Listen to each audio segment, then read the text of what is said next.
All right, thanks for coming tonight. We're going to get started at 6:30 with the council meeting. Please stand for the pledge. I pledge allegiance to the flag of the United States of America and to the republic for which it stands, one nation, under God, indivisible, with liberty and justice for all. Thank you. Okay, roll call. Mayor's here. Stephen Hopes. Present. George Schoen. Here. Clayton Greer. Here. Jeremy Krebs. Here. Chris Sharp. Here. And AJ is absent tonight. Some work things, I believe. Okay, the council meeting minutes for June 16th, 2026. Any additions or corrections on that? I make a motion to accept them as second. Okay, it's been moved and seconded to accept council meeting minutes of June 16th of 26. Any further discussion? Those in favor say aye. Aye. Those opposed, same sign. Okay, claims are approved. We'll move into claims. Make a motion to approve claims 33932 to 34027, dollar amount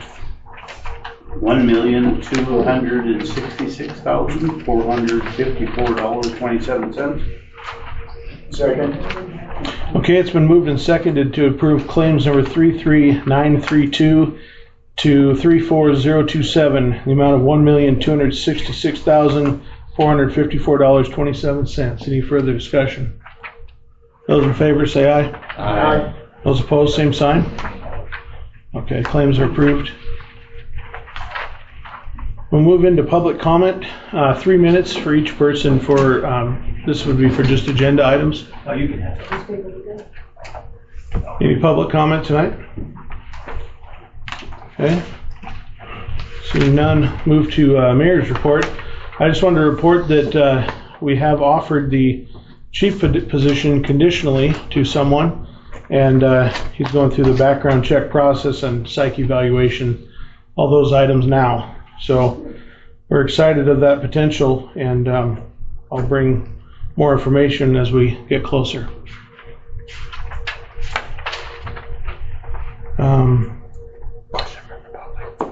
Okay, personnel committee. Nothing at this time. What's that? I have a question. Oh yeah, sorry. The new chief or possible new chief, Mhm. will they be living in our Yes. community? Oh, Yes, that's that's just a been question. discussed, yeah. Awesome, thank you. have to find somewhere, but yeah. We're working on this. If you know anything. Okay, and then sewer and water. The Steve? sewer and the water is doing all right. Plant's still being tore up. Eventually it's gonna get tore up even worse. But they'll get it all put back together. Okay. Streets, we had a bid opening on the 25th. We're gonna make a show of hands on 3 trucks that possibly that Michael wants. So prepare yourself. And the guy's been working their butts off.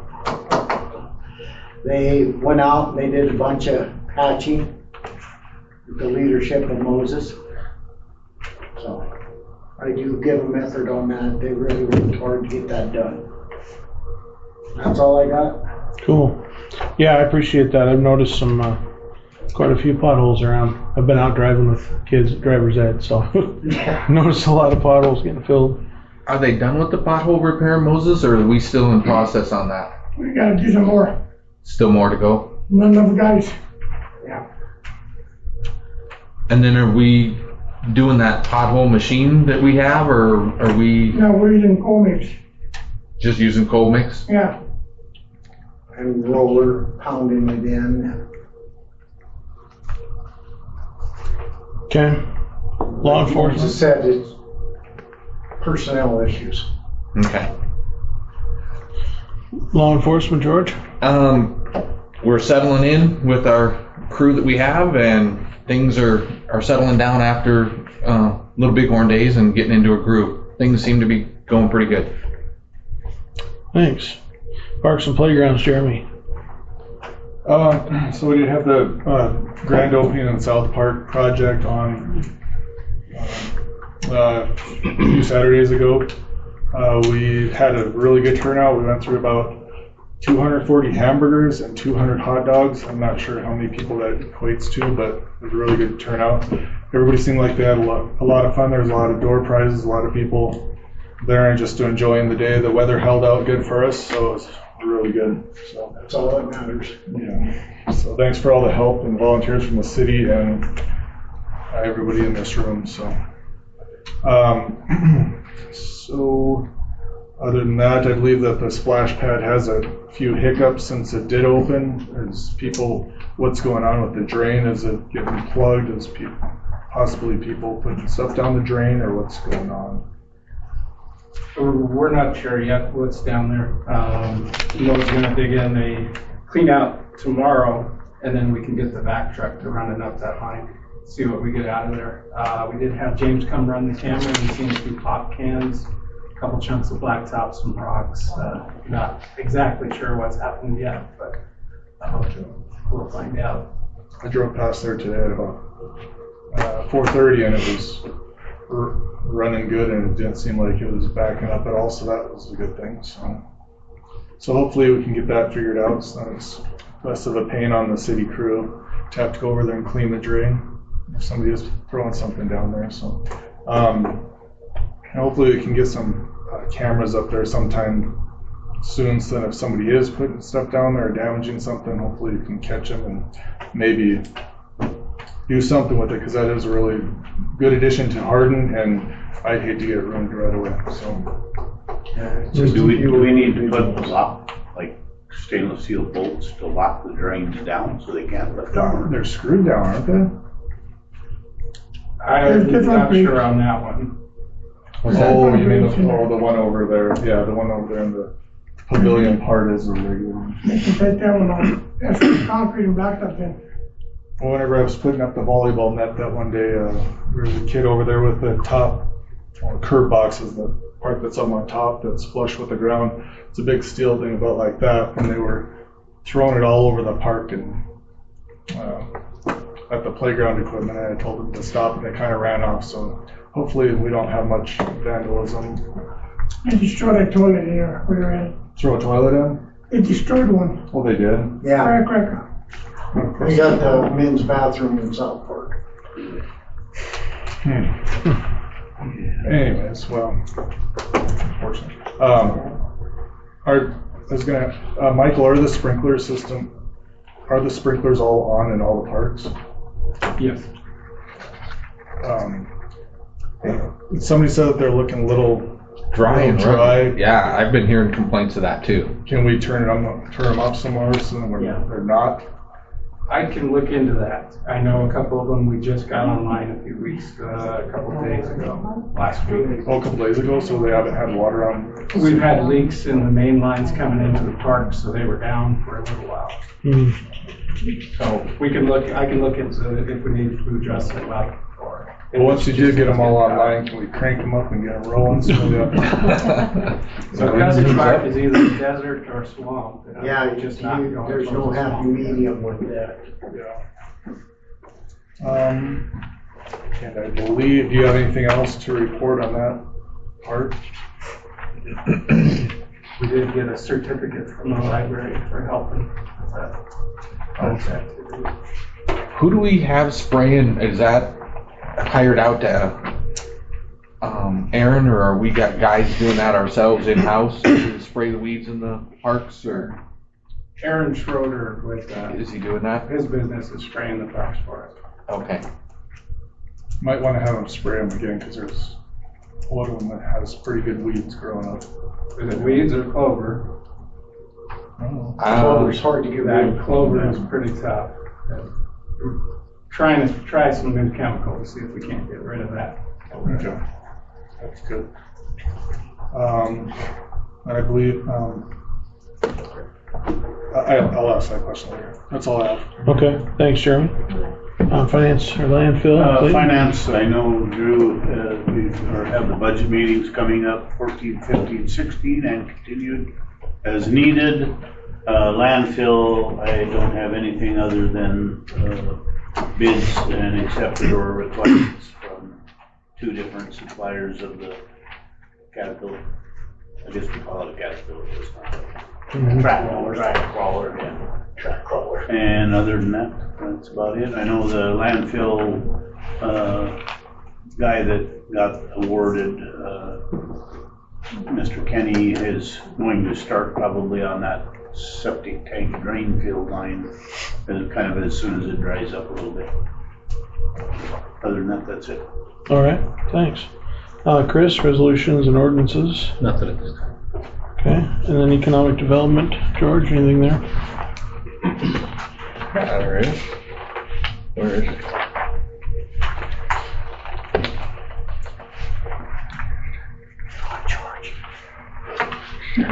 It might be in with claims. It might be. Come on, George.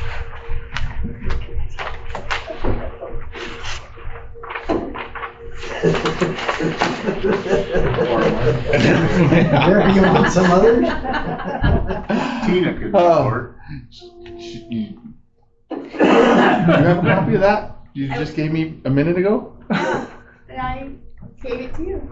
I went to some meetings and things and working on some research and stuff, and I wrote it all down. I know she's working on the infill project, doing some research on that, and then she went to some of the pilot tourism grant meetings and Southeast Economic Development. Was that it? Visit Southeast Montana. We Okay. attended the board meeting in Broadus, and then I attended the executive board meeting online today. And when you see it in the checks, grab it. All right. I got a question. Okay. Sorry. Yeah. I was just wondering, how are we coming along with the Wayfair signs? I know that was The quite some time. wayfinding. Thank you. Yeah. How are those coming along to be set up around the Working community on and stuff? RFP to go out for request for proposal. So that we can get to work on Okay. It's been a while. it. Yeah, Mine's in good question. All right, thanks. We'll move into petitions and communications. In your packet, there's a Montana Department of Transportation newsletter. And that's it for that. Unfinished business. Let's move into the Bighorn Hospital settlement. You guys got a chance to look at the correspondence on that? I don't have it in my packet. I don't either. I was looking for it. Okay. I didn't see it. We'll just talk about it and we'll go with it. Yeah, there's some of the keywords that they came up with, Jordan. So I had sent the hospital the proposal that council had decided, which was 25,000 last fiscal year now, plus 10,000 each fiscal year after that to settle the hospital debts for those that have been taken to the hospital after arrest. They got to me June 24th or June 25th. They've hired an attorney out of Missoula. And he called me and we went over it. Initially on the phone, I thought we were on the same page. He said, "Oh, we got some very minor changes to the agreement. I'll send it to you." On the next day, when he sent it to me, he'd cut out what I think is one of the most important portions of the proposed agreement was no future billing. And we're continuing to receive hospital bills. Our position is still the same by Montana law. We're not responsible for these medical bills unless we cause the injury, which is almost never. So I'm not sure where to go on this. What they had proposed was basically they will accept the payment of 25,000 plus 10,000 for the next 4 years to settle the past debt that does not address anything in the future, which I don't think that was council's intent, but to me that was the most important part, was no more future billing. So that was more or less their counter proposal. I'm just looking for instruction of what to tell them next from you guys. I guess if they have lawyers, then we'll wait to hear from him. Well, I still think we need to negotiate a fee for the exam if they're fit to go. And when we bring a person who's arrested and we're asking them for a statement of, are they fit to sit in jail? This is the fee that we pay per visit. And that's what they get. If they want to do other tests when they're at the facility, that's their problem. And they can choose to do that under their dime with other grants to cover that fee. But when we bring a prisoner in for an evaluation, we pay an evaluation fee that we pre-negotiated when they were brought in. Right, so the issue is, we don't actually ask for it. We don't. It's the jail turns us away and says, go get them evaluated. So to me, they've asked for it, not us. Does that make sense? Yeah, The jail wants them to be healthy enough to be accepted. and they can do that with every prisoner then that pulls up there. They can require these guys, take them to the hospital. I mean, they even book them until Actually, the clearance. there is no law to support that. Yeah.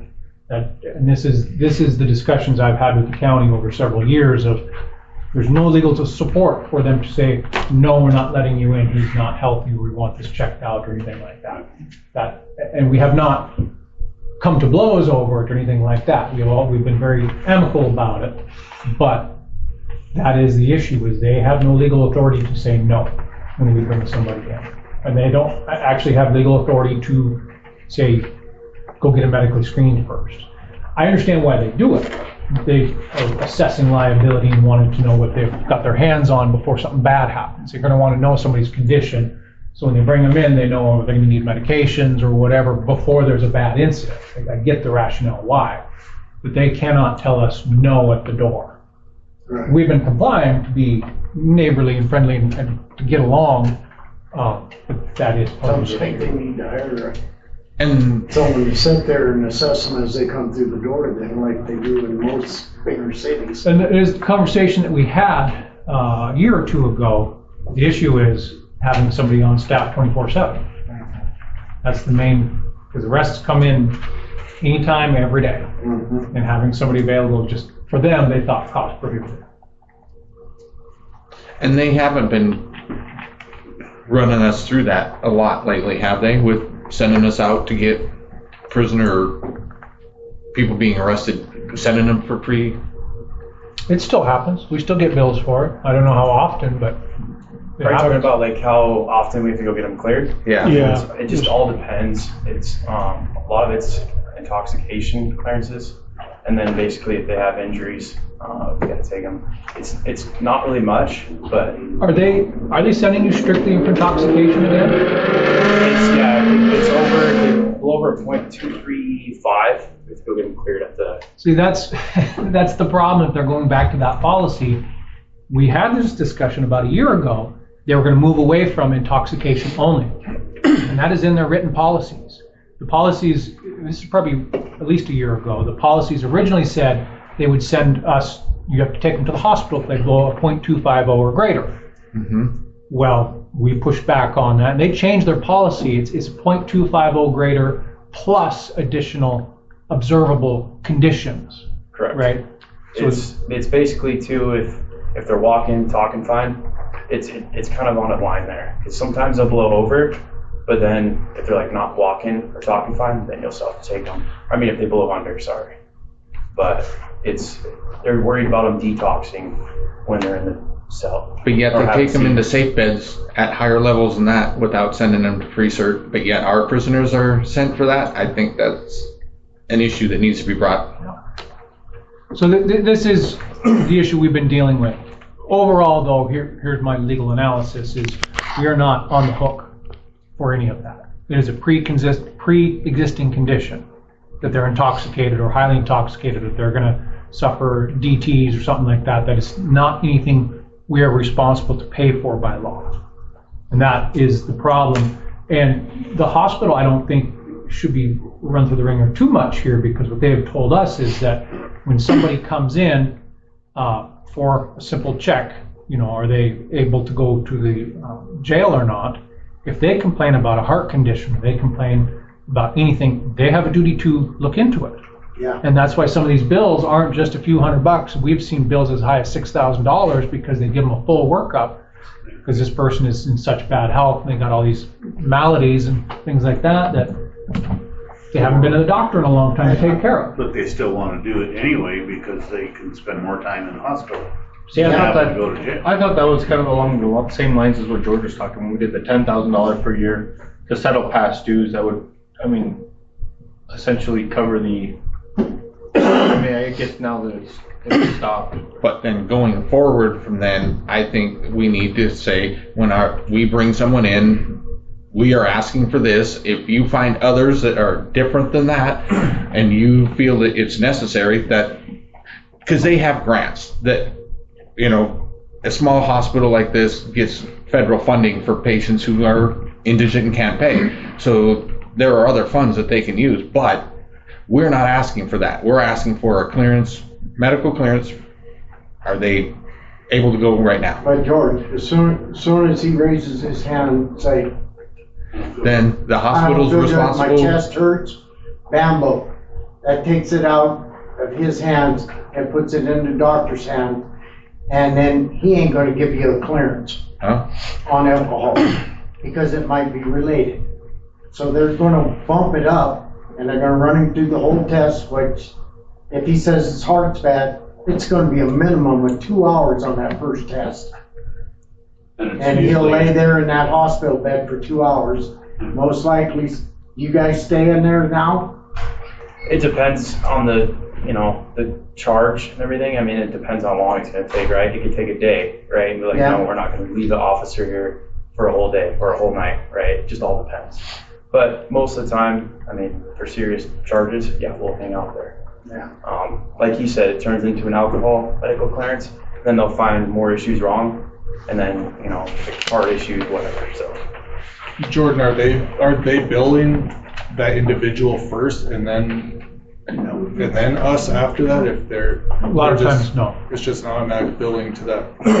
Medicaid won't allow Yeah, We bring them in. accepted underneath an arrest. What's the definition you talk about in custody? Sure. So we've gone around and kind of found the issues of why they can't bill Medicaid. Some of the documentation that a hospital had provided us several months ago was kind of a definition and rules that apply of when you can bill Medicaid. The definition of when they cannot bill Medicaid is when somebody's in the custody of a penal institution. And what I had argued to them is that arrest prior to booking is not in the custody of a penal institution. So therefore, that prohibition of billing Medicaid should not apply. And the attorney for the hospital said, I agree. He said, that is correct. But here's the problem. The HIPAA laws won't allow us to tell you when they're ready to go. And so if we agree they're not in custody and they're not in a penal institution and you've arrested them and you want to know when they're going to be released, we can't do that because of the HIPAA laws. So you have to sit there with them, essentially. And they can walk out the back door. They cannot tell you he's done, he's walking out the back door, or anything like that. They can't say anything. So that's the trade-off of, for them to be able to bill Medicaid, to consider them not in custody, then HIPAA kicks in and they can't tell us anything what's going on with him.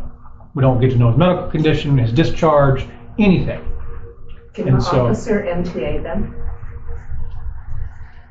We could. I don't like that practice personally because it just ends up with a bench warrant failure to appear. I'd say 98 times out of 100.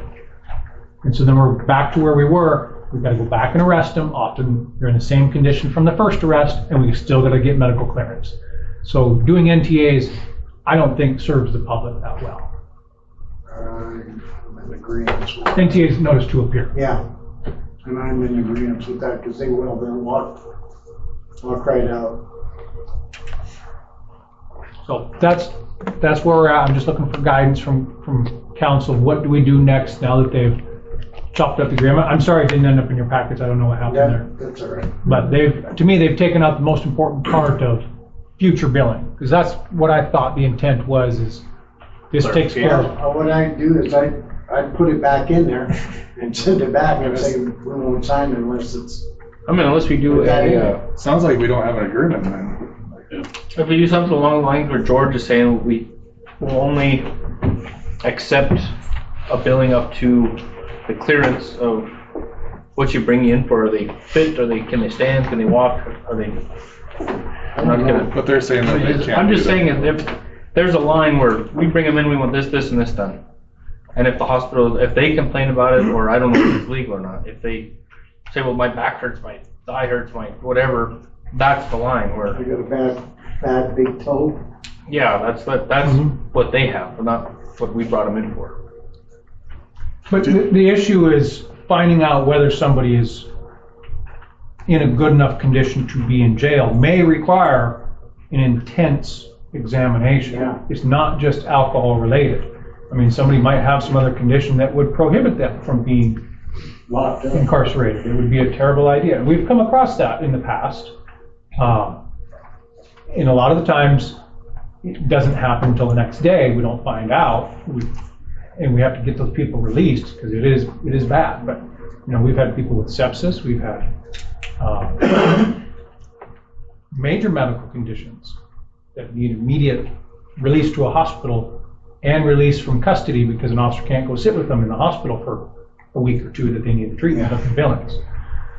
And so I don't think we can make an agreement and say we're only going to pay up into this procedure or this examination because it's a case-by-case analysis. If council is interested in some sort of arrangement, I would suggest just a dollar amount per year. That's what if they scratch would they forgive I can't recall if they would forgive that current balance that we had and then keep paying the $25,000, pay the $25,000 for 1 year and then $10,000, or we can reassess that. That's basically what we discussed already. Well, I'm saying, but that was to keep paying to pay that past bill off. Yeah. I'm saying if we scratch the past bill, we pay the $25,000 kind of towards just that, $10,000 and then a year. $10,000 a year for whatever, or if it's not even close, we're only paying $6,000. Can renegotiate that. I think it needs to be planned going forward, but we did face that kind of last time with what they'd forgive, and they said they've basically written off 47%, but I think it was 53% was the 89,000. What we've already But if they would have discussed. scratched the no further billing, I would go back towards that. But I'm going back to the fact that being a physician, not every person that I see gets paid the same. I have negotiated fees with every insurance provider that I have signed a contract with. When we send them in and say, we're sending them in, send us a bill, they're going to send us their highest fee. Why wouldn't you? You haven't negotiated a paid fee for your services at my facility, so I'm going to send you my top price. Why wouldn't I? And so I think we need to negotiate a fixed fee for our service that we're sending them in for. And if other services need to be done, I think we need to come up with a figure out of how does that need to be done underneath the other insurance. If it's a greater than just an entrance there, I can't believe we have to do a medical workup for every medical condition they've ever had before they enter a jail. I just don't get that. I can't believe every law enforcement facility in the country is doing that before they put someone in a jail. I just can't see that being done. Well, some of the bigger places do have medical personnel on staff, and they screen them before they go in. They are word of them when they get them. Does the jail over here, the prison over here, do they still have an RN over there on at all times, or I don't know anything about that. Does the safe beds? Didn't they say that they're going to have some medical person over there the whole time? I don't think they do. They were going to have a staff member there. Just a staff member. But you don't take arrested people to the safe bed, do you? No, I'm just saying that if there's somebody over there, like a medical provider over there the whole time, then couldn't we just have them check it? Yeah. And I say we balk at that with, if they're balking at the alcohol level coming into the jail, but yet they're letting them in the safe beds with that level or higher without sending them for pre-medical clearance. Why are we paying for our guys to get medical clearance? Safe beds come in voluntarily. You're not hauled in there. Yeah, but now they're in their facility, they're responsible. If they go into detox or have a seizure or medical things there, I can't believe that they're not medically or financially responsible for them there either. I don't know. But it seems like there's double standards to me. Jordan, why would you want to negotiate anything when it's not City PD that is requesting this? It's the jail. Right, what we had decided, and this is partly previous administration as well, is in good faith, to be good neighbors, to sort this out. Was not to just tell the hospital to fly a kite or anything like that, but just to negotiate in good faith and to go forward so that they understand we're really not responsible. We understand here we are. Here's some money, you know, To make up for no admission of liability whatsoever, anything like that, but to be neighborly was most of it. And Jordan, you mentioned that before you looked at a lot of the billing and stuff and you caught different things and you went, showed the hospital and said, you know, this ain't law, this and stuff, correct? I used to send a letter to them very regularly. Uh-huh. Didn't stop them from sending the bills. And mostly what that letter would say is, here's the law that says we're not responsible for sending these to us. They keep sending them.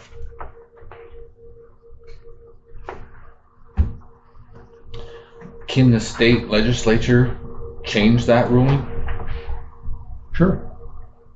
But they're not going to. They can change anything. But they don't control Medicaid or HIPAA. No, but they could allow Medicaid to cover incarcerated people. Is that a state allowable? That I don't know. I don't know that one. That might be a federal thing. I don't know the answer to that. At this point, I guess we just don't have an agreement, and we're just going to keep on doing how we're doing it, and they're not going to get any money at this point because we don't have an agreement with anything. I don't know how you want to approach that, but I'd like that paragraph that you'd like put back in there before we agree to giving any money. So Write it in there and explain why and send it back. And that's what I would do. because you said that we're not legally responsible for it, right? That's the way I read the law, is that unless we cause it, it's not our responsibility for any pre-existing conditions. So don't beat nobody up. Moving on. Yeah, let's just move on. But that's the way I would go, Jordan, just add that in there and kick Do we it need back. that in a motion? Sure, motion to table it, or just no action? There's just no action, I'm just looking for guidance, and I'll reach out to them, if they need anything back, we'll put it back on the agenda. Okay, move on from that for now. Sewer repair bills, this wasn't in the packet either, but the three that basically had already approved for the emergency, but do you have those three amounts, Michael, with you? Yeah. Yeah. About that one? I do. Or, yeah, Drew has them probably. So Pace Construction was $38,577.98. Mountain West was $6,475, and Fisher Sand and Gravel was $15,150. We did get some discounts from the two, didn't we, Mike? So Pace Construction gave us a 15% discount just for asking. Mountain West gave us, I believe it was about an 8% discount for asking, and Fisher Sand and Gravel was unable to comment on whether they'd give us a discount. It's worth noting that we are still waiting for the blacktop cost of that as well. So what's the total right now where we're sitting? $46,562.98. Still So it should still be under that 60,000, right? What did Fisher charge us for? $15,150. I got 60,000. I was gonna say we're at 60,000, right? What's the total? 3855. 577. Right at 60.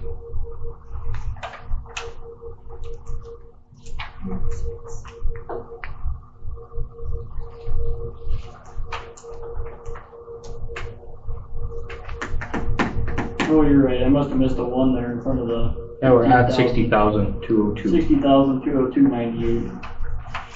So we still have a blacktop cost Yeah. coming in, and I'm not sure what that's gonna be.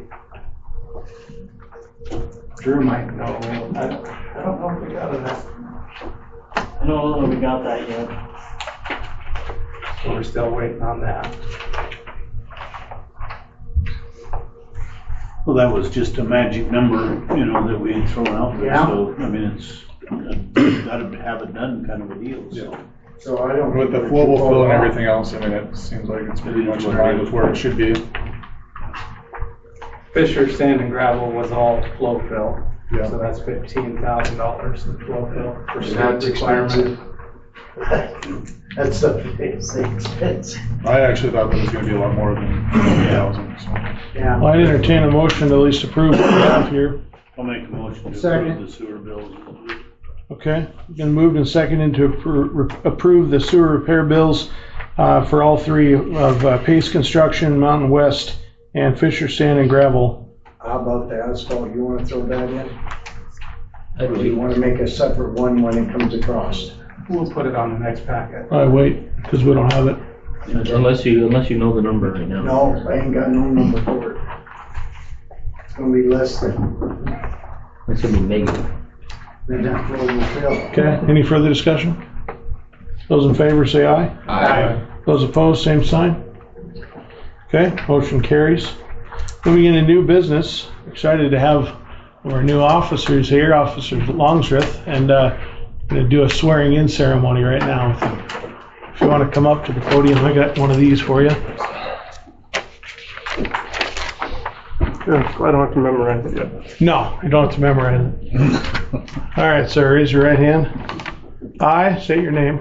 I, Raymond Longstreth, Do solemnly swear or affirm that I will uphold, protect, and defend the Constitution do solemnly swear or affirm that I will uphold, protect, and defend the Constitution and laws of the United States of America, and laws of the United States of America, the state of Montana, and ordinances of the city of Hardin. the state of Montana, and ordinance of the city of Hardin.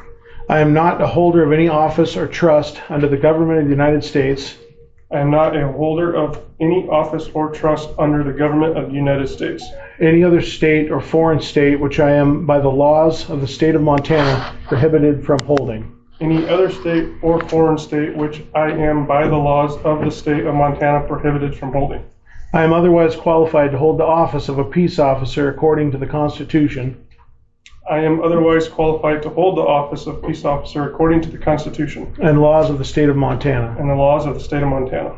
I am not a holder of any unaccountable public money due to this state I am not a holder of any unaccountable public money due to this state, or any political subdivision or authority thereof. or any political subdivision or authority thereof. And I will faithfully follow the orders of the Chief of Police, And I will faithfully follow the orders of the Chief of Police, and to the best of my ability, faithfully and justly perform the duties and obligations of a police officer in and for the city of Hardin. and to the best of my ability, faithfully and justly perform the duties and obligations of a police officer in and for the city of Hardin. So help me God. So help me God. Thank you, sir. Congratulations. Thank you.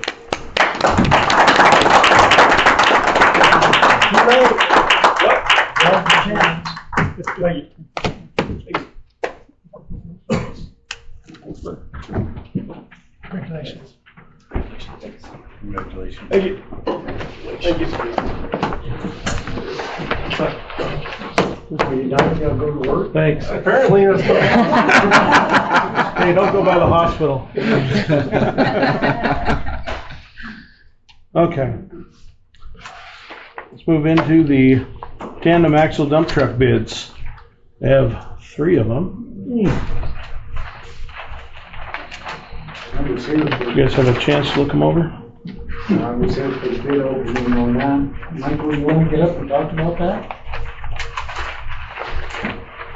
You want me up there, Mayor? Sure, you bet. If you go out, these guys have questions. I gotta make sure my boss is okay with that. We always make sure the boss is okay with it. Okay, so we did get 4 bids. We are purchasing 3 dump trucks for the city of Hardin. We are replacing 3 dump trucks currently at the city of Hardin.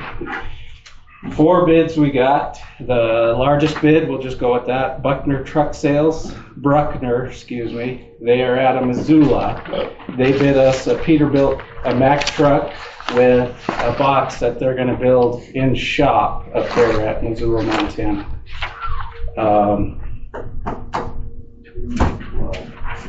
So what we did was I kind of did like in the past, I wrote out all the misses on the spec sheet. And this one actually filled up 2 sheets front and back, well, 1 sheet front and back of misses that don't quite meet our spec. Nothing major. I think it would still be a good dump truck, but just not quite exactly what we're looking for. Peterbilt would be next on the list.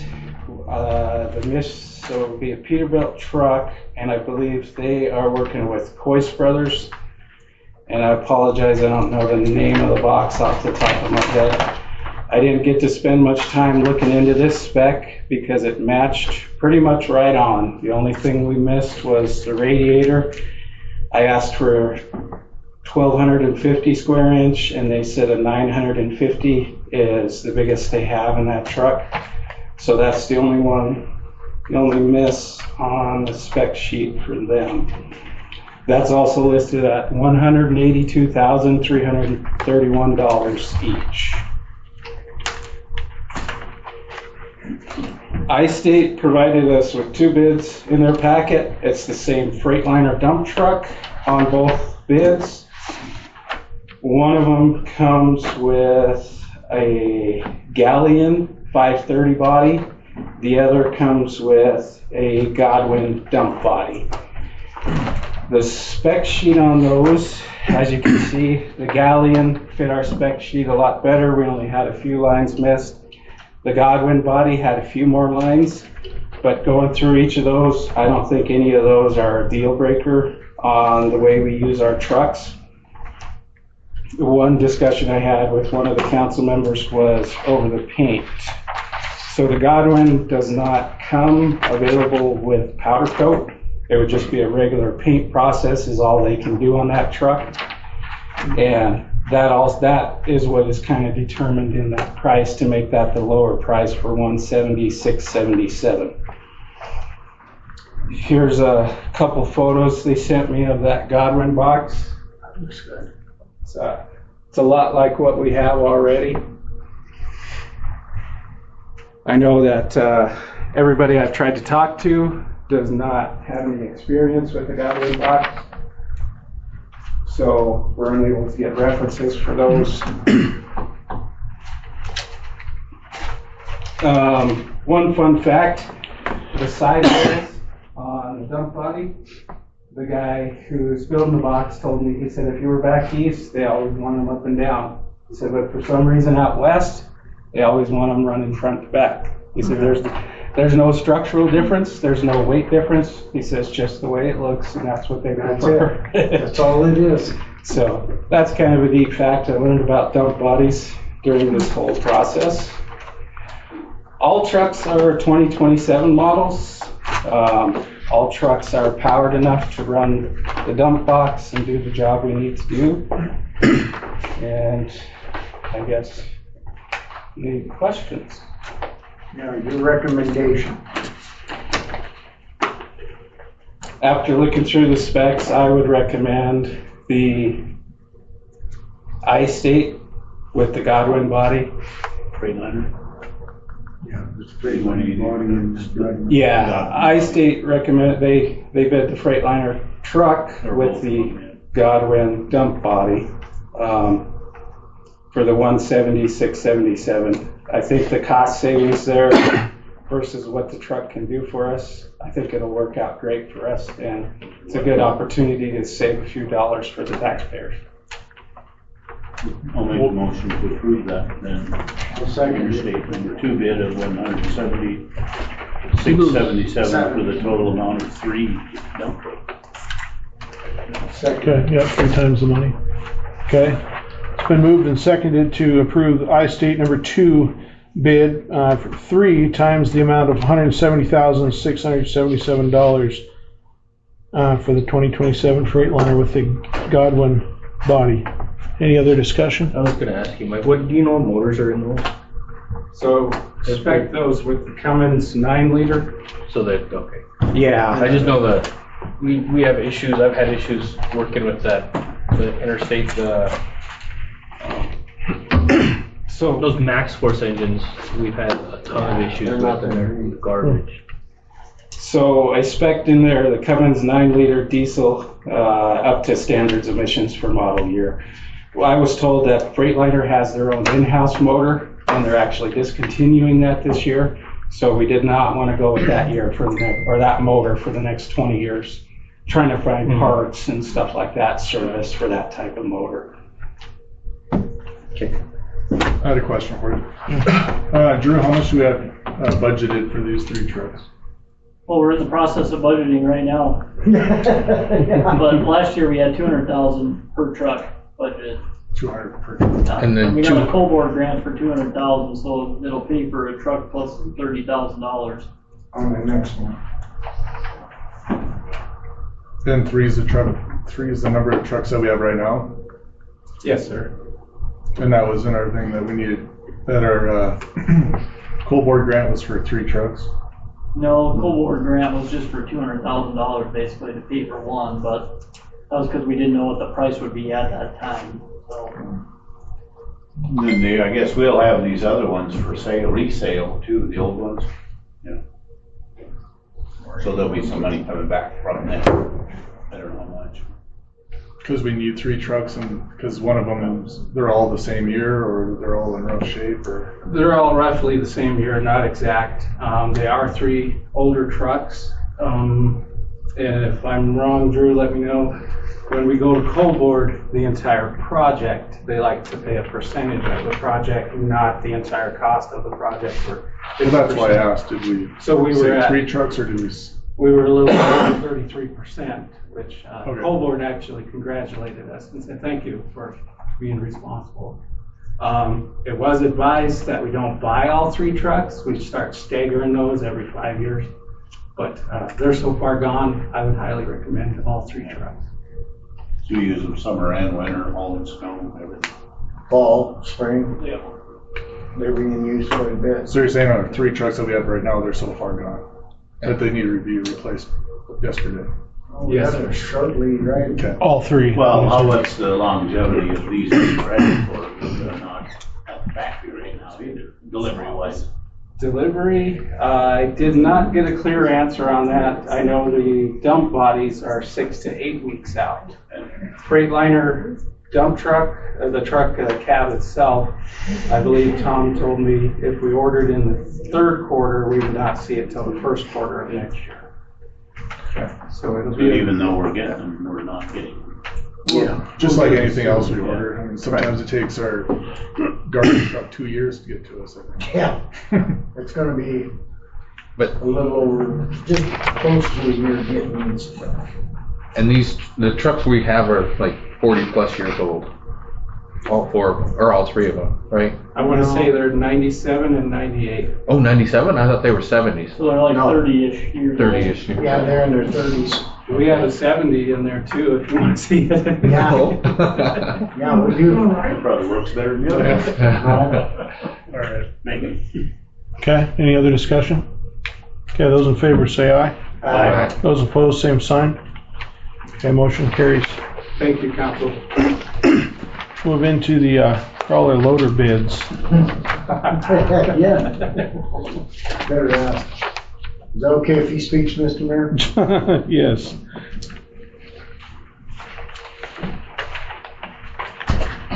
So, up here again, we had the bid opening for those. We have 2 bids on the crawler loader. What this piece of equipment is going to do, it's going to be up at the landfill. It's basically a loader that's on tracks. It has the multi-use bucket, so they can use it to pick garbage, pick through refrigerators, everything out of that garbage pile. They can use the tracks to get through there without any punctures, any problems. But the main use for this is going to be if our compactor is down, this is actually set to compact at a certain percentage of the regular compactor.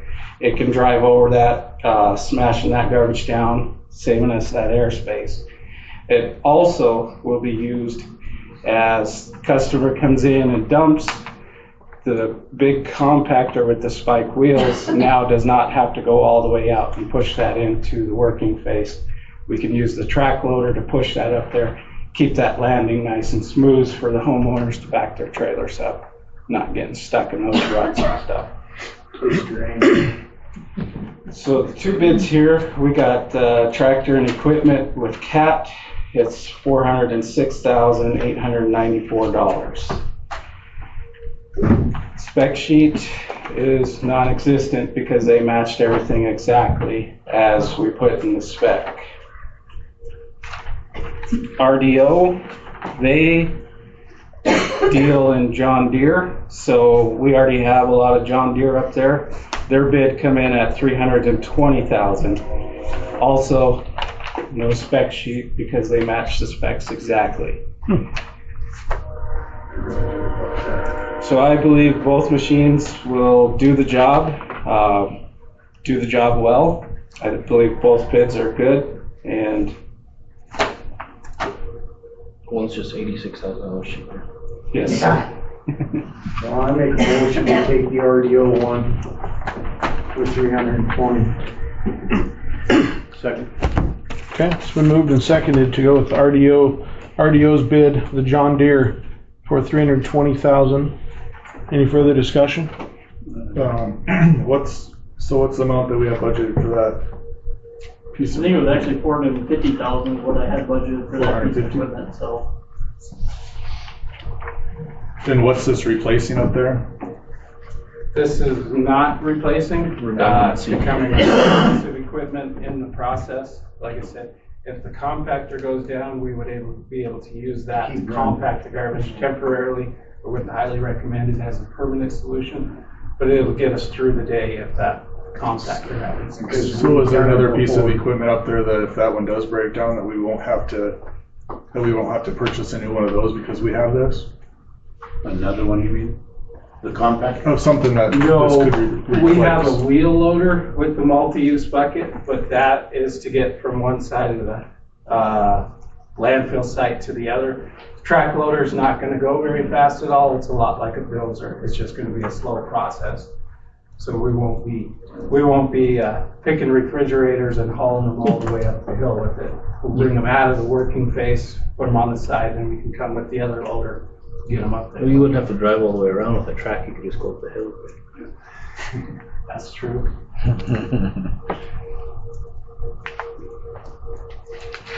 Any other discussion on that?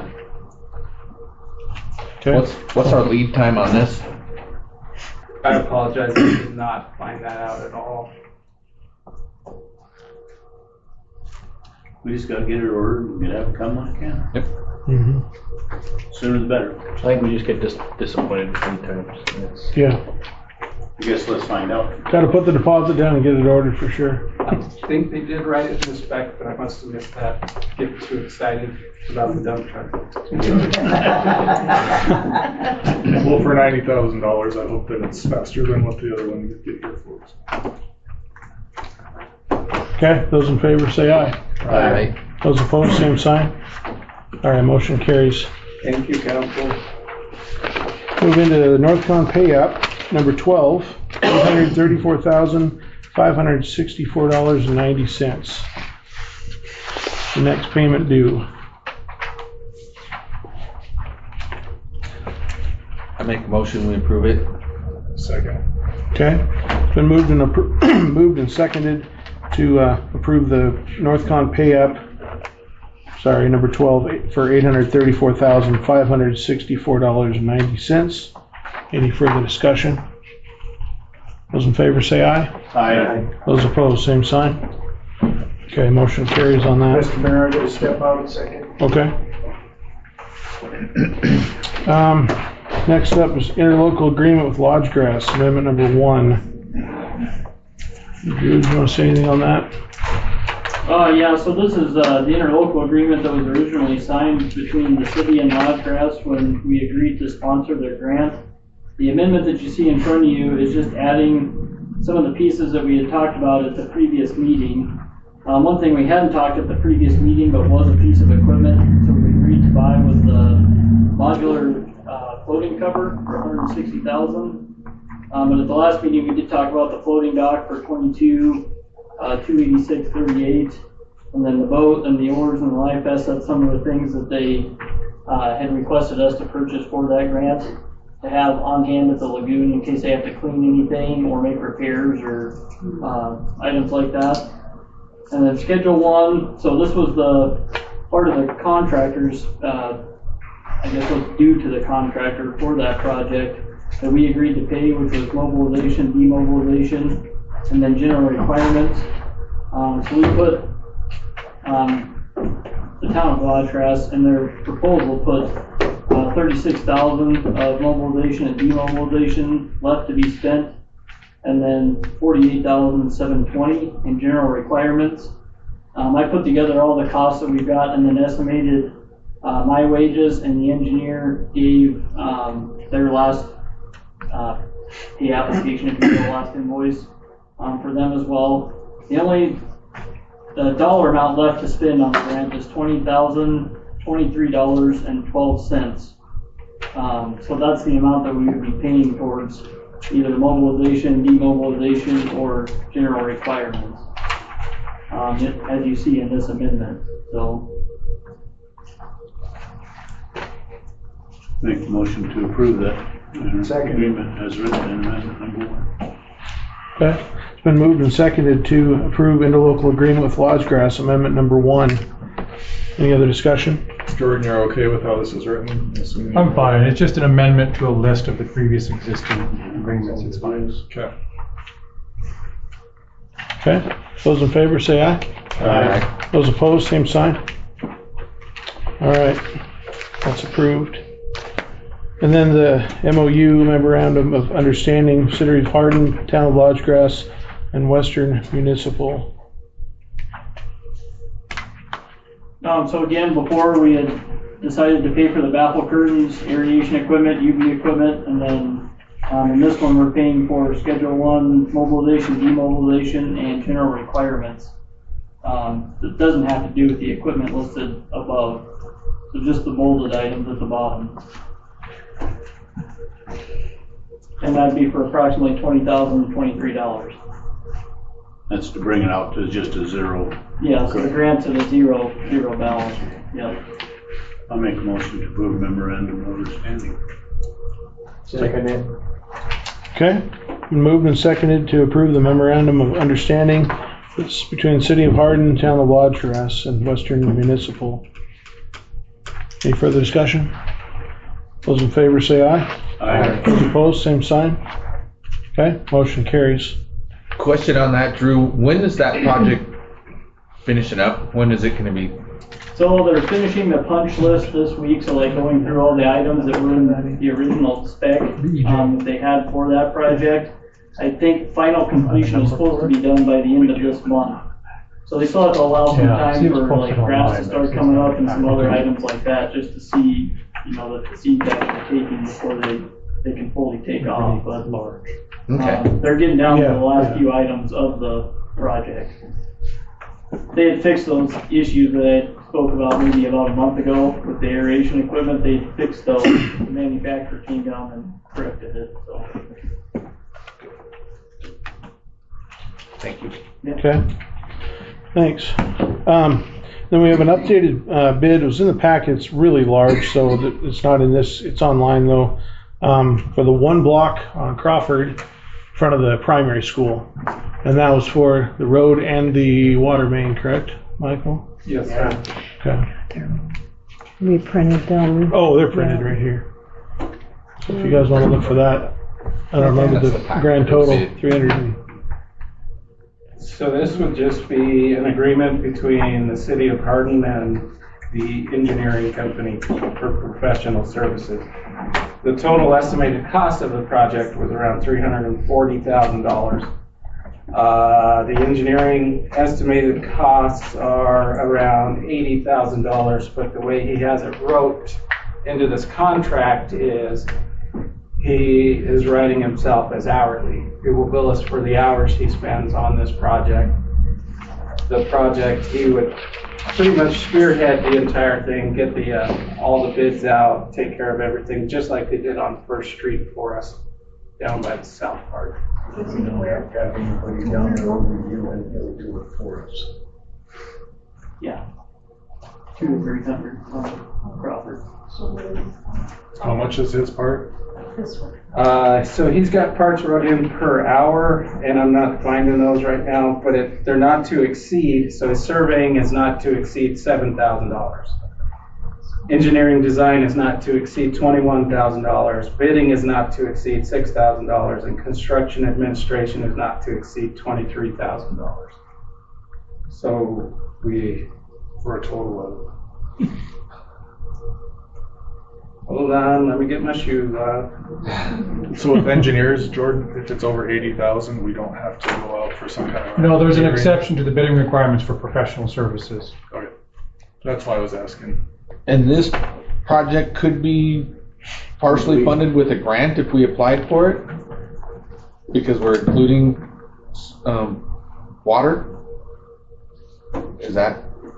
There are CDBG grants coming available here soon for construction, so theoretically we could apply for a grant to do that. We probably have the money available in the water fund and in the gas tax fund that we have to be able to pay for it ourselves. But if that's what council would like us to do, we can certainly I'd still like to apply at least.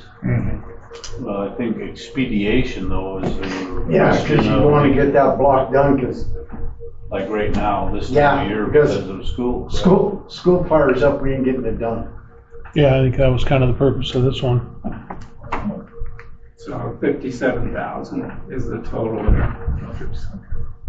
But if we can get grants that cover most of it, I mean, we could also wait until next year. I know that everybody doesn't want to wait until next year on everything, but and then we could do but that two road's blocks. been like that for how long? Yeah. So. But you don't have to drive down there. What would the grant percentage be, Drew? Do you know, or do they usually pay like a third or a fourth? It would have to be a percentage. CDBG usually requires a match. And it would only pay for the water portion too. It wouldn't pay for any of the street construction, except for the street construction related to. It would just be right, whatever the third of the street or whatever. Yeah, a third of the street or something like that. Do we ever do a grant after we've done the work?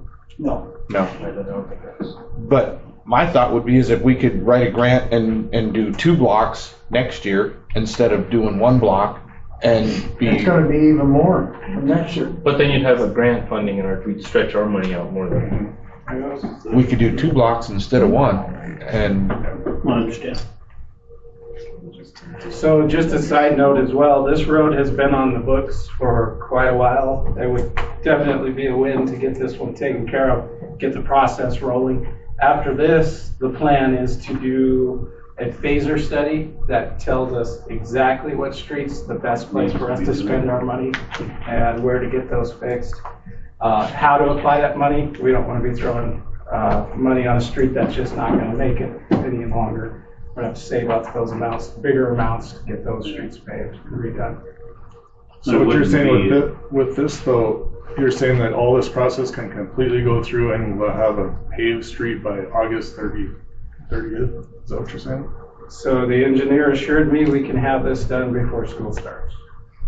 Is there a way that we could, I mean, if we do the water line first, so that we know the undersurface is taken care of, can we just global fill the top and let it go till next year? God, You don't want to global fill line, that's.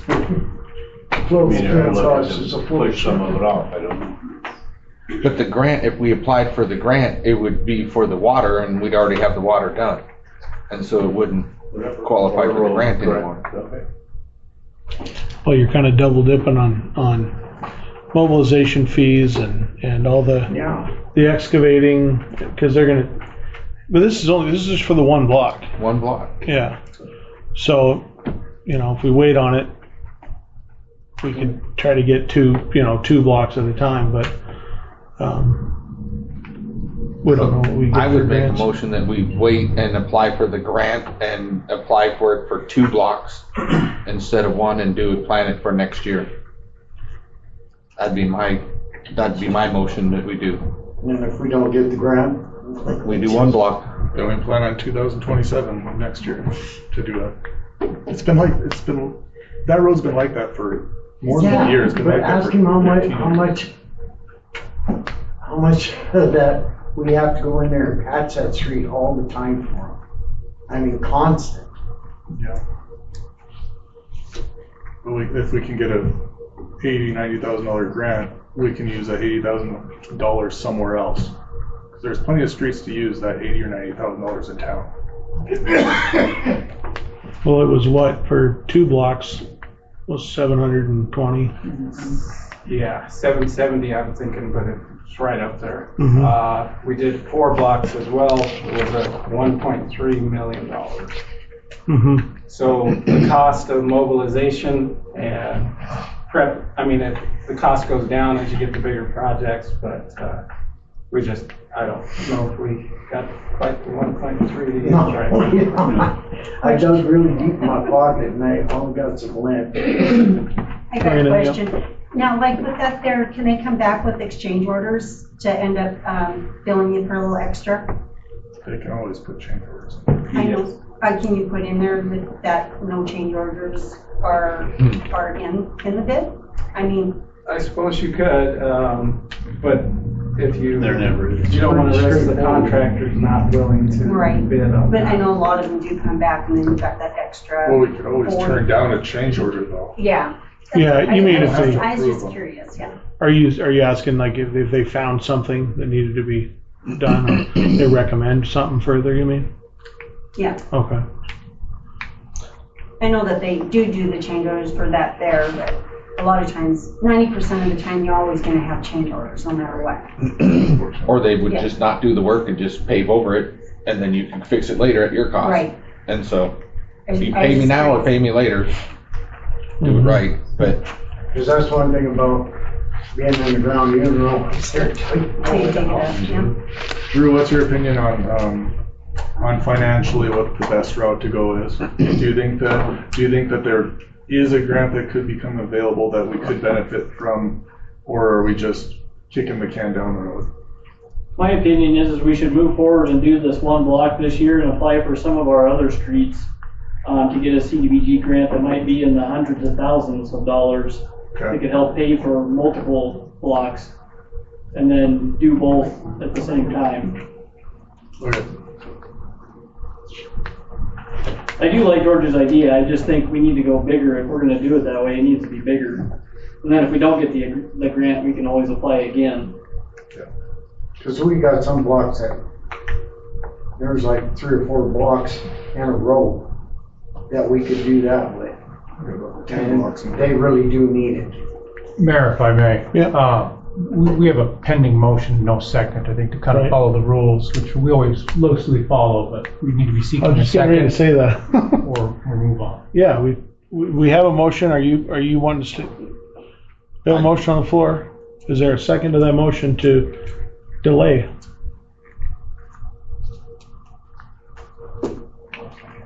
Okay, seeing no second, Motion dies. motion die, yeah, is there, Yeah, motion dies. Okay, I make a motion, we go with Drew's plan. It makes more sense. We can do the project, get it done, get it over with. Move on. I second.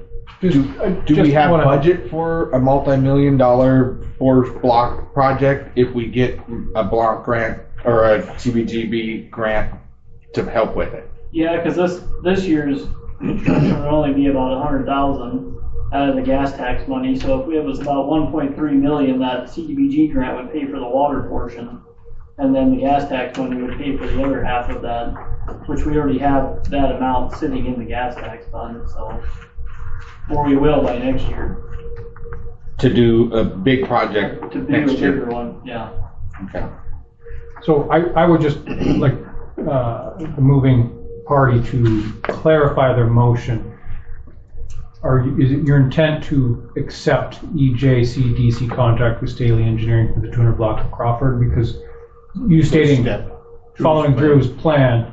Oh, okay. It's not the same thing. You know what I mean? Okay. So I would go with a motion to approve the agreement Yeah. with Staley as presented on the agenda. Is that okay? That's what I'll do. I'll make the motion. Amend your motion. To go with Staley Engineering for the 200 block of Crawford. Thank you. No, 300. Same update. 200. 200? Okay, so it's been moved and seconded to approve the updated EJCDC contract with Staley Engineering for the 200 block of Crawford Avenue. Any further discussion? Those in favor say aye. Aye. Those opposed, same sign. Nay. Okay. All right. Motion carries. Appointment for the Impact Fee Advisory Committee. So Brian Seeley, sorry, I was losing track of the last name, had sent me a letter. So this is for a committee to be able to put together any updates on the water, the impact fees for basically new homeowners and businesses to tap into water and sewer. So a committee to be able to review those rates for sign-on, basically. And so that was my appointment. I'd entertain a motion. What's that? You gotta have. I'd entertain a motion for that. Yep.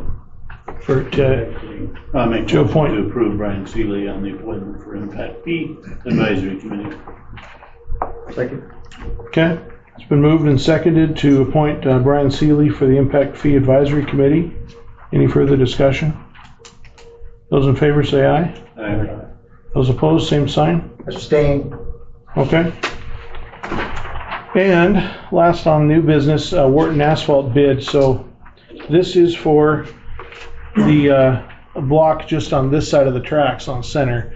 So it's we got in on this for the county is doing a bunch of repairs to that side of the tracks for near the fairgrounds there, and so to be able to get quite a good deal on that, this is what we were provided for the work to be done.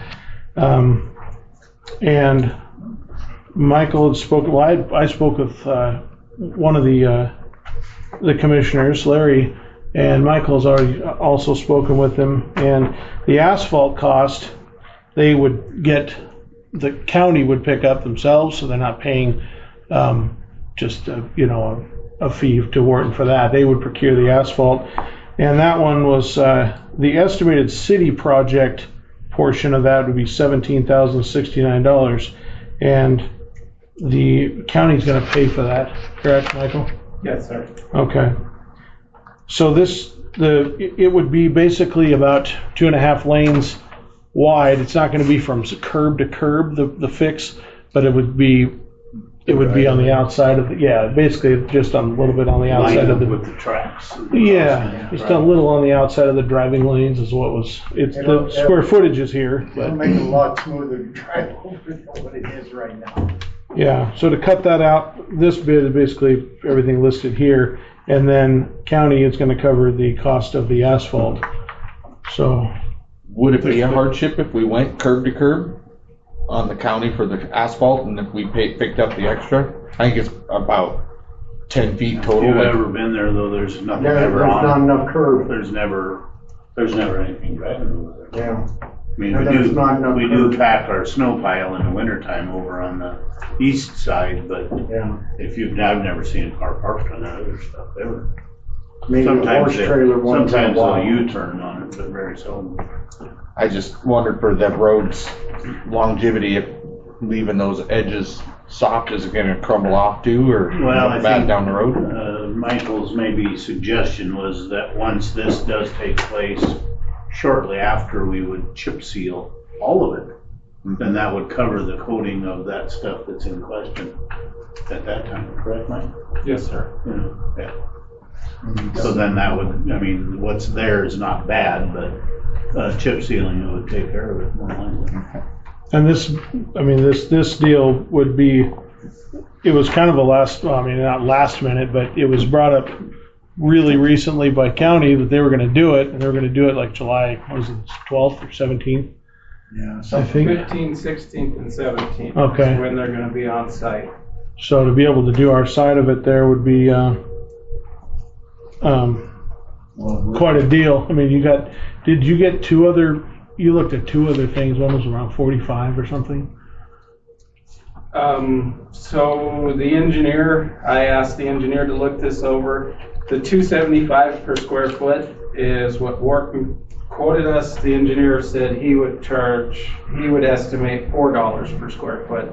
So that, I would think, would kind of count as an estimate. And I believe he called me today. He contacted another company. They said they would not be able to come out and do that until late in the fall and maybe spring. So they did not even want to throw out a number at this time.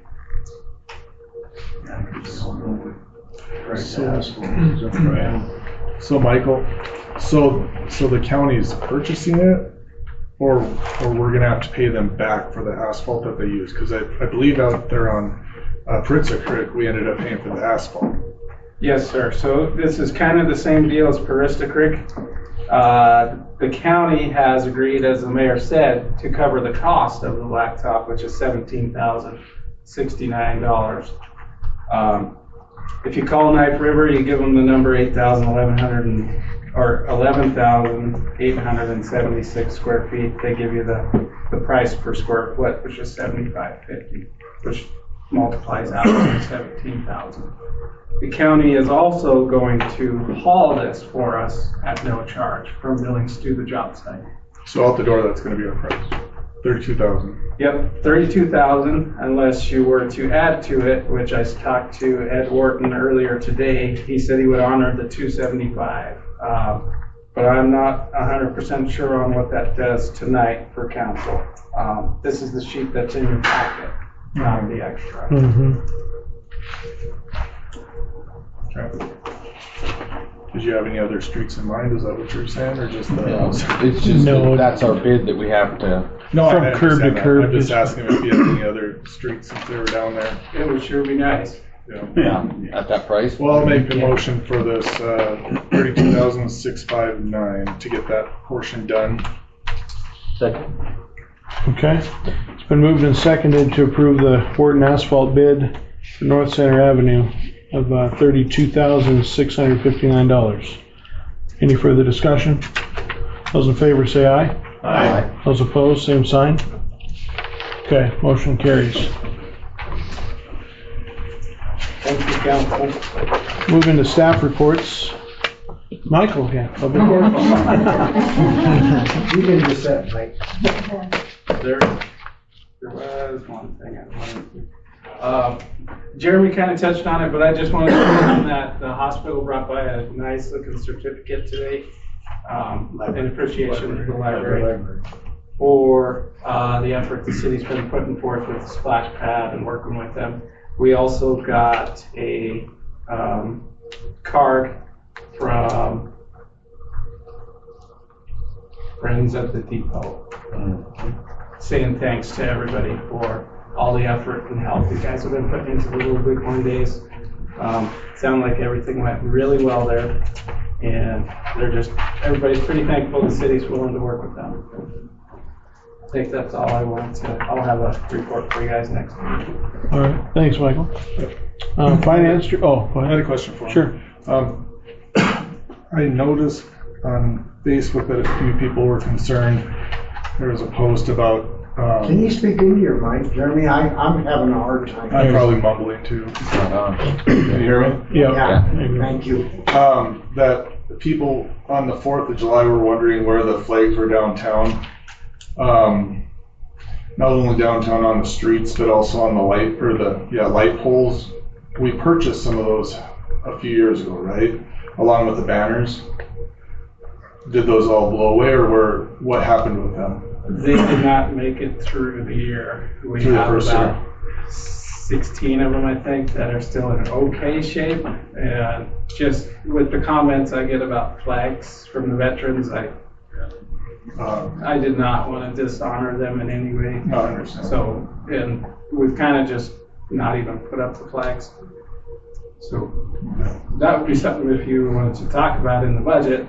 I would highly recommend you buy the higher quality flags. Not the lower. If we're gonna be doing that every year.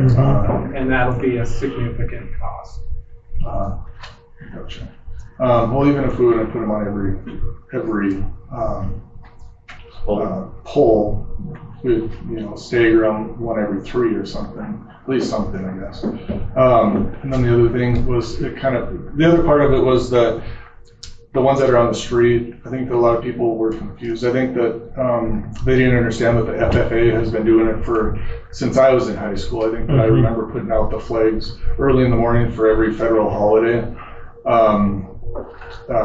Janelle Edsminger did reach out to the school district and asked them why that wasn't put out.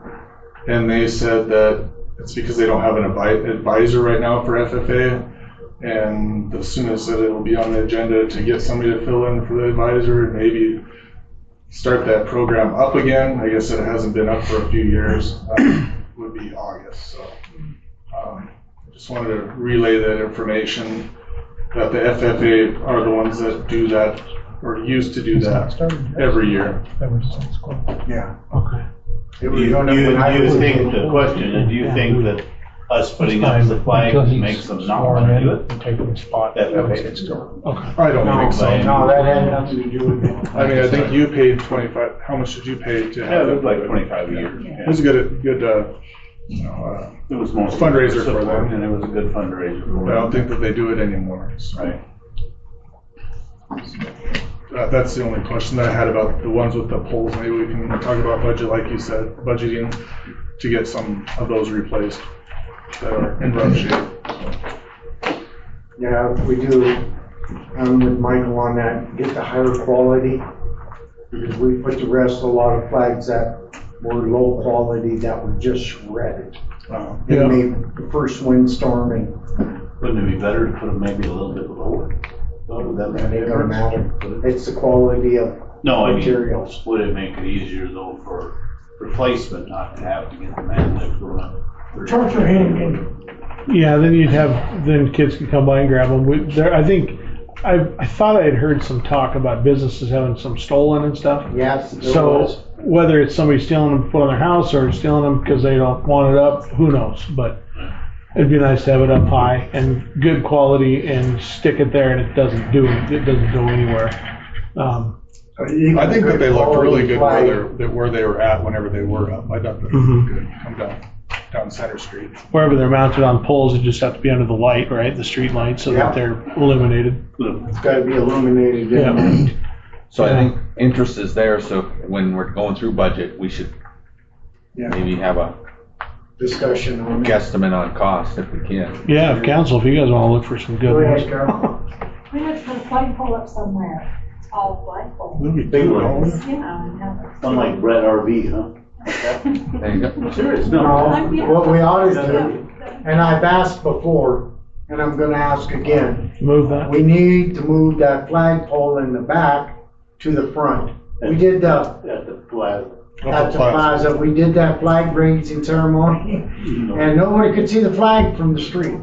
Hidden by the tree. And I don't wanna cut the tree, I don't wanna knock the tree down, I don't wanna do any of that. It's a beautiful tree, it provides a lot of shade for everybody that goes downtown. Let's discuss that at budget time. Yeah, Okay. yeah, I think it's a good idea. Okay, finance, Drew, anything to add? I got a few things. Audit RFPs are due here in the next couple of weeks. I've been talking to a couple auditors, hoping they get their RFPs turned into me. The new website should be coming out in the next few weeks. Just so everybody knows, with that change to a new website, we'll also be getting new email addresses to go along with it. So any email address correspondence you get from anyone at the city should be more secure now with that new address, but we'll kind of send out some kind of newsletter or notice to everybody that we are planning to do that. And then we kind of talked about everything with the Lodge Trash project, and then budget meetings are next week, as Clayton said, Tuesday, Wednesday, and Thursday, and then continuing as needed. So that was all I had. Thanks, Drew. Any questions? Drew, with that, are council gonna change under the .gov emails too, or are we staying with our standard? No, you'll stay with whatever email you had, yeah.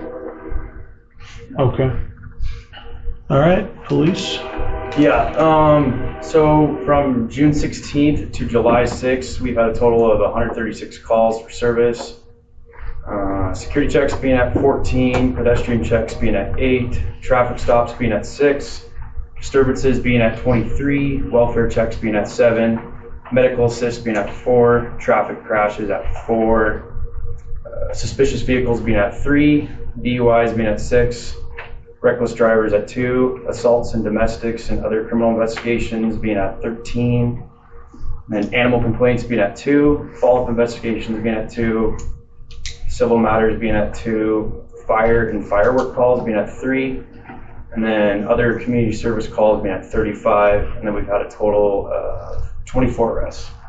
Officer Sedaris graduates the academy, I think it's the 21st of this month, and then Officer Longstreth, I think he's scheduled to go in September. So that's all I got.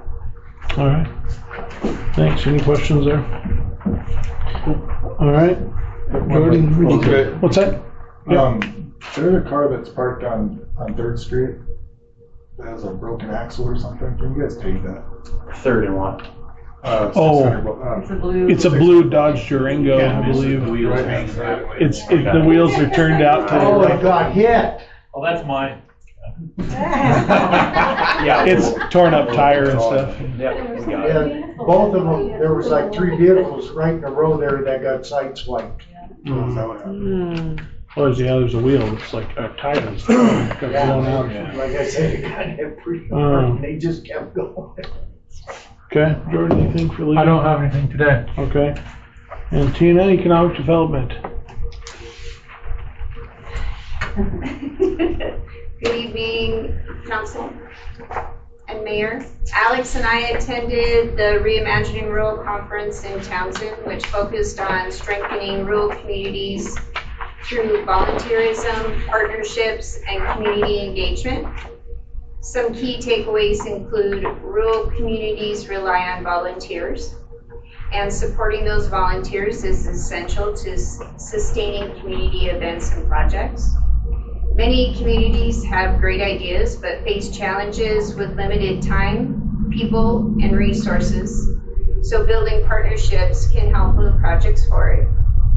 Collaboration was a major theme throughout the conference. The Splash Pad project is a strong local example of what can be accomplished when council, staff, volunteers, businesses, and residents work together. Little Bighorn Days also highlighted the dedication of our volunteers and the importance of continuing to encourage community involvement. Celebrating community accomplishments help recognize volunteers and encourages continued participation. So overall, the strong communities are built on collaboration, volunteerism, and shared responsibility. Our community already demonstrates many of these strengths, and continuing to build on them will benefit the future of our projects and events. That's all I have. Thanks, Tina. Okay, no resolutions or ordinances tonight. Any public comment for anything tonight? Did we hire for the animal control? Not yet. Not No. yet. Are we gonna be, is that something that's gonna be moving forward? It's being discussed, yes. Animal control, code enforcement, yes. Awesome, thank you. Yep. Any other public comment? Good question. I overheard someone say they had rabbits. What is the rule on rabbits in town? Probably the same thing as chickens. I mean, how many? I think I have two. Wild rabbit. Can't have breed, it's not for breeding. I think it's 2. It's for like a 4-H. 4-H and F fair, so.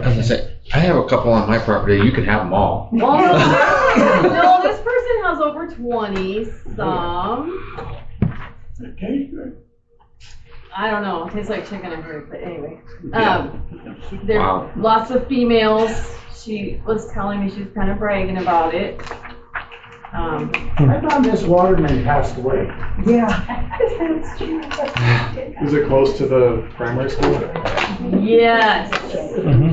A block away from the primary, pink. I didn't look. I'm leading up, it's kind of kitty corner from the park, because everybody can see the big house being made. So she kind of know where it's at. I don't want my name used. I go to a certain place and get my soda every day, so. You take care of vicious rabbits, correct? I haven't done that yet, but. That's all he does all day. Yeah. Vicious rabbits. Yeah. So Well, the code, she said she had a bunch of babies and all this and has over 20-some females, and I'm like, Oh, well. Jordan found the code here. excuse me? yeah, so you're only allowed to have one breeding female Well, we got a problem then with this and one person. litter per year for sale. Well, I think we have a problem with this person. Thank you. Can you go fill out a complaint at the police station? I don't want to use my name. Well, Do we I have to already use know my who name? you 'Cause I are. don't. You're probably gonna be in the minutes now. Your review being recorded. No. I got a bunch I of just had a rabbits. question. That's why nobody fills out the complaints. I agree. You don't want your neighbor to know it. Exactly. Second, how does the community decay complaint work? Can you So elaborate? it's very similar. You and neighbors would have to get together and make reports to police or code enforcement to show that we have proof that it bothers the community. I understand nobody likes to tattle on their neighbors, but that's what it is needed to get a conviction for community decay that has an adverse effect on the neighborhood. Some cases are so extreme, we can prove that without testimony or the identity of persons. But a lot of the cases, it's much more helpful just to have a long list of people that we can say, these have all complained, these people would all testify to say this is a public nuisance, it is a problem in our neighborhood. It's going to be. Barely, I don't have. But if it's in the city codes, I mean, you know, I mean, it's the house right behind my house on Yeah. 11th, and the lawn is overgrown and garbage, and kids are living in the shed in their tent because the tent got destroyed, but they're living in their shed. They've been tagged for tall grass. There's a car that had a tag, but they scraped the sticker off the white car that's parked in the street for all winter. And it's just, I mean, it's an eyesore. You go out your back door and it's just disgusting. And the kids are actually gotten violent with my grandchildren. So, got a little problem there. Well, don't be afraid to call PD, okay, what when there's something like that happens. And as far as the other code violations, hopefully we get a code enforcement officer soon that can start Okay. addressing those things. Well, that's what I told my grandchildren, just to let me know so I can call, because I wasn't around that day and have the fireworks that was thrown at them, and my little boy got a little burn on his neck. Okay. Hopefully that's all over with. They can still report it to the police department, it's not too late. But I told them, even, I mean, they have phones, they can call and ask for an officer to come over and talk with them. We've got to get the kids not so afraid, and that's the hard part. How do you get them not to be afraid to call an officer themselves? You gotta fill out your own complaint form first. I can get you one. Thank you. Appreciate it. Any other public comment tonight? Okay. We'll move into announcements. So budget meetings coming up here, 5:30 p.m. right here, July 14, 15, and 16th. And then continue as needed. City offices, well, we were closed for July 3rd. Little late. Yep, I'm still on it. I should have crossed that off. City County Planning Board, public hearings and regular meeting. The Hill Scott Garage and zoning ordinance for marijuana, 7 p.m. Monday, July 13th, 2026 in council chambers. And then still open for City of Hardin job openings. Chief of Police technically still open. Police officer, and then school resource officer. Anything? Settled that ordinance thing for the marijuana stuff. As far as I'm concerned, it's settled. As far as city council is concerned, it is. You can always coming Yeah, in. the city council before we went to the. Okay, anything else, council? Make a motion to adjourn. Second. Okay, it's been moved and seconded to adjourn the meeting. All those in favor say aye. Aye. Those opposed, same sign. 8:04, meeting adjourned.